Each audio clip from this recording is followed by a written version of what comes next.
I've done an overview looking at the art in this book, but I didn't review it. I didn't say what the story's like because I hadn't read it. So that always helps. So this is the Undertaker, Volume 1. There's a Volume 2 coming out in end of August, and then there's Volume 3 coming out in January 2027. So Abrams, it is published by Abrams. So Abrams, like, stick with the program. They are actually going to do this series, which is really good. But enough about that. So it's illustrated and it's written by Javier Dorison, illustrated by Ralph Meyer, and colours by Caroline Delaby and Ralph Meyer. The idea of the story, though, did come from Ralph Meyer, the artist. He's a French artist, even though the name sounds German, I think, doesn't it? So it's Undertaker, Jonas Crow. He's the main character in silhouette there. Is charged with hauling a gold tycoon's body back to the mine that made his fortune. A 50-mile trek through scorching desert, and this time there's a twist. On the night he died, the mining magnate swallowed every gold nugget in his safe, determined to take his treasures to the grave. Unfortunately, the word is out, and the town's long-suffering miners will do whatever it takes to get it back. And Jonas has his own secrets, and he's not giving up the gold without a fight. So normally in Europe, this came out as a volume of 2 books. There'd be an oversized hardcover one, and they're normally about between 48 to 54 pages in Europe, but they've got them 2 volumes in one in here. The art is very reminiscent of Mobius's work on Blueberry, his famous Western, which I hope somebody in the US gets the rights to publish again. So this is The Undertaker, that's Jonas Crow. And the beginning of the scene is superb. It sets the scene here, where these vultures are eating this carcass. And he basically kills all the vultures because this old guy asked him to. This is a funny interaction as well. But he decides one of them's not kind of being left out by the rest of the vultures. And so he saves that one and he adopts it and he puts a kerchief on its neck. And this vulture ends up being his companion. So that sets the initial scene of what you kind of get a grasp of what the character's like. And like I said, he's an undertaker, but is he? And he ends up in this almost like this prospecting town. Just seeing, and obviously back in those days, in the days of Western, it's got lovely, lovely classic tropes from like some of the best spaghetti westerns from the 60s and early 70s. So when people see an Undertaker through, he's reviled, he's treated like the bogeyman, because wherever he goes, obviously death is going to follow, because that's what he's going for, that's his job. And he gets to see the guy who basically owns the town, and he's the one who's asked Jonas to come to the town, basically to arrange his death, his funeral. He says, I'm going to be dead. He doesn't really elaborate much, but it turns out there's more going on than at first appears, which we get the backstory of. But we do get introduced to some other characters. What's her name?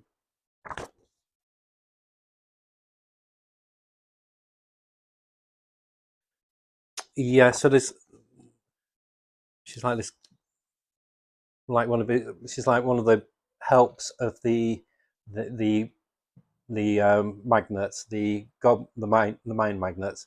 I think she's called Lynn, and there's another one here who's under the employ of him as well. This girl here, but all is not as it seems with them as well. On the surface, things seem very normal, typical like business thing. But the guy is vile. The guy who's saying, "I'm going to die, and I want you to sort out my funeral plans, etc." And it shows the scene. This is repulsive. So nobody likes him. Everybody despises him. The guy who serves the guy who brings his cake spits on the cake. It's like this cake kind of pudding. And there's this plate of gold nuggets, proper gold nuggets, and he'd rather have the gold nuggets inside him than let anybody else get access to his wealth when he dies. So he eats this cake and he forces all the nuggets into the cake and eats all the nuggets to make sure nothing's left for the people who he leaves behind, and then he dies. And there's a clause in the funeral plans, what gets revealed afterwards.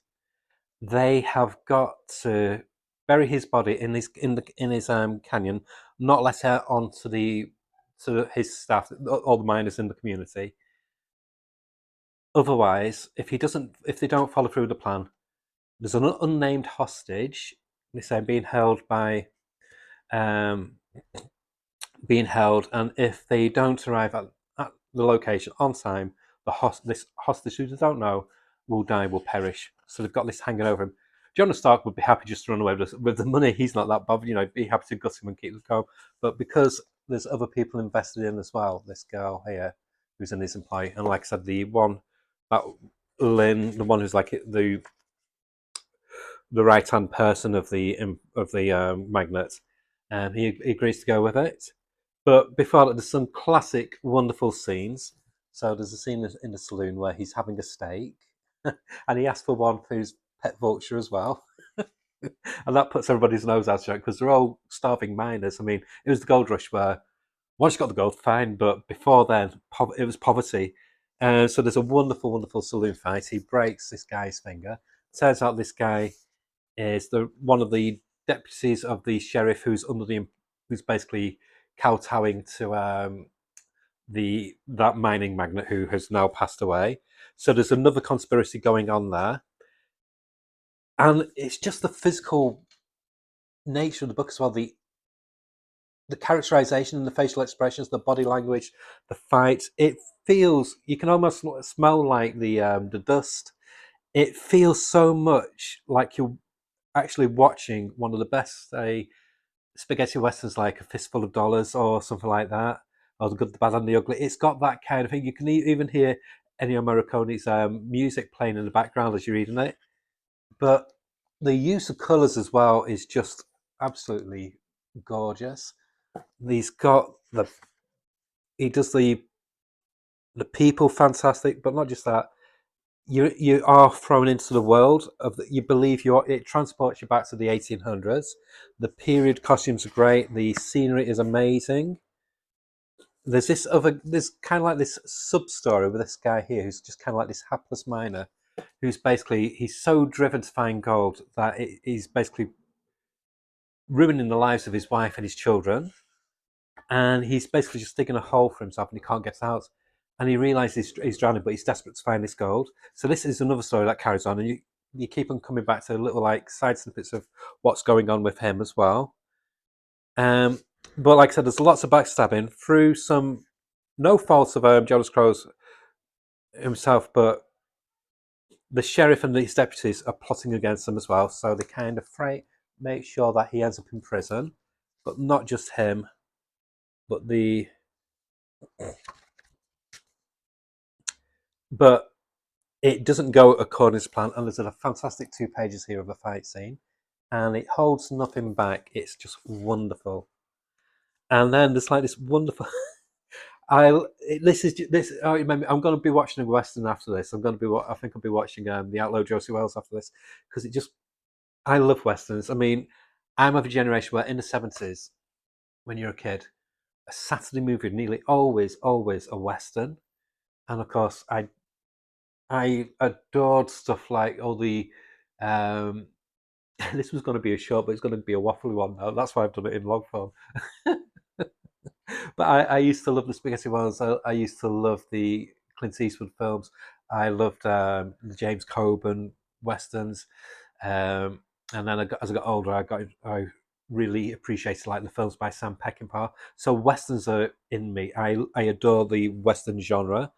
I think it's I think it's definitely a European thing. I think we have in England and Europe we have a more romantic view of the West, and so it appeals to us because it's alien to us. We never had anything like that. We never had a gun culture. Well, we might have done, but it was like in the 1700s or the 1600s where they had duels. It's these gentlemen just get you, but not from Victorian days onwards. It's alien to us, gun culture. Whereas in America, you've always lived by the gun, and it still carries on. And so it's fascinating. It's like we're watching this alien planet in a way. That's off a I've gone off a tangent, but just to say that this is a pure western.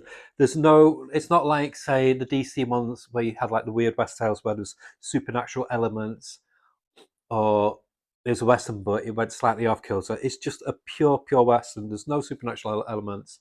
There's no horror. It's just the horror is how men let greed get the better of them.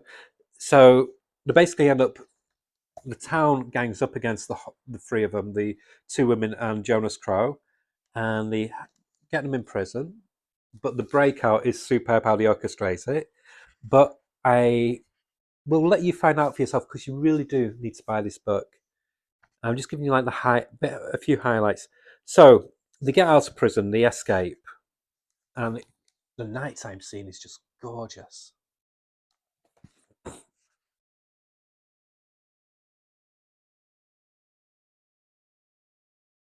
And this is just pure cinema.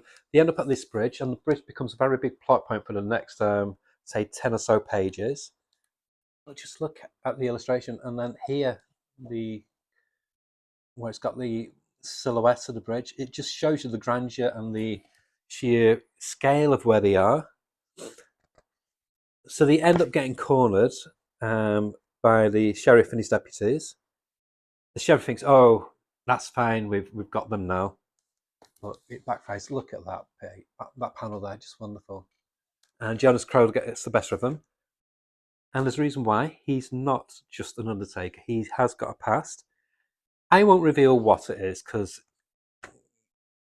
I want this to be a review where there's not too many spoilers. But again, so that backfires badly on the chef, literally. and then uh, and then the rest of the townsfolk, it becomes this big. It becomes a big chase movie almost in a way, a western chase movie. So the townsfolk start chasing after them as well, and then also the Union Army gets involved. It's like four members of the Union Army riding through, and it ends up being a big standoff between the mining community and the Union Army. But the miners might be crap with the guns, etc. But there's more of them, and the tension just mounts, and you find yourself just invested in what's going to happen next because there's like three different angles of the story now. So you've got the Union Army, who are good guys. I mean, they're just trying to uphold the law. And then you've got the miners who are just full of greed. And then you've got um, Jonas Crow and his two companions who are trying to get this body to the grave site. And it's just a really brilliant standoff. And the way it plays out is just fantastic. And there are consequences. Again, just look at that. It's not a huge panel. Some comics they've made like the big splash page, but even on this smaller panel, you can still see the sheer depth and scale of it. And so they managed to escape the both sides that are chasing after them. And oh my god, that page is just beautiful. And so it carries on for a bit. There's interplay. There was a guy who worked for the Magnets as well, who was like indebted to him. But then his story gets revealed that was he really? He was basically just blackmailed to work for him because if got out what really happened, the mine would have been closed. But he's a scumbag, and he gets his comeuppance in a really good way. And again, it involves vultures. But does he die? You'll have to find out.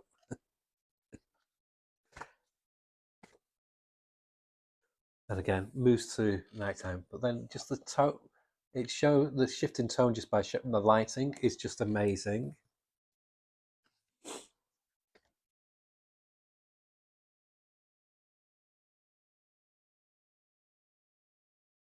Just here as well. But we're now nearing the end game, and there is a huge twist, a really good twist, which I did not see coming. Normally, I'm pretty good at seeing the reveal before it gets revealed, and I don't want to elaborate because this is part of the fun of this book. It's a western, it's a mystery, it's a chase, it's everything that it dots everything that you want in a really cool, fast-paced book with loads of character. There's lots of people, lots of different characters in as well, and they each feel like a character. They don't just feel like a carbon copy of a trope. And it ends in a way that feels very satisfying, in a way that opens it up for more of the adventures of the Undertaker. This basically sets the groundwork for future adventures of these characters. And I don't want to reveal what happens to them, so we won't go on to that. We'll just show you this final page, just bask in that glory. But this was a fantastic read. You do get a bit of back matter as well. You get sketches and some wonderful illustrations. The story itself is 105 pages, but because the art is so detailed, the dialogue is so rich, it wasn't a quick read. This took me most of the day because I just wanted to digest it. I read it in the place where I read things best, so I read it on my bed with just music and maybe in the bathroom, but you don't know if I did or not. But because it was worthy of the time. Some comics and books you can read with TV on, but no, I'm not going to have TV on. I just have music on in the background. And it's such a rewarding read. It's been one of the most refreshing and original books I've read in a long time. I love European storytelling. I don't know how they do it, but they just do Westerns better than Americans. They do. And this is a prime example of why they're so good. The value of the book is very good as well. In the UK, it's £18.99. I got this from an eBay bookshop for about £12. In America, it's $25.99 full price, $32.99 in Canada. Beautiful hard covers, and I'm glad it's not got a dust jacket. I don't like dust jackets. I like it when it's awesome board like this. And it's just a quality product. The paper is very thick, so there's no bleed through. But most importantly, the story is fantastic. So, what would I give this? I'm going to give it a 9 out of 10. I was going to give it a 10 out of 10, but I want to leave the 10 out of 10 for the next volume because I've got a feeling, now that the groundwork is set for the characters, that the next one will be even better. So this gets my highest recommendation. It's very easy to get hold of. It's a relatively new line of books that have come out from Abrams. Do check out Abrams. They do some amazing graphic novels. They did the Road adaptation, which was fantastic. Again, another European book. They do a lot of the Marvel licensed ones, like the Alex Ross Fantastic Four one, Full Circle. So really do check them out. And yeah, that's my highest recommendation. You be a fool to pass up on this. If you normally just get superhero comics, take a risk. Try something different, and you'll feel better for it. Okay, bye.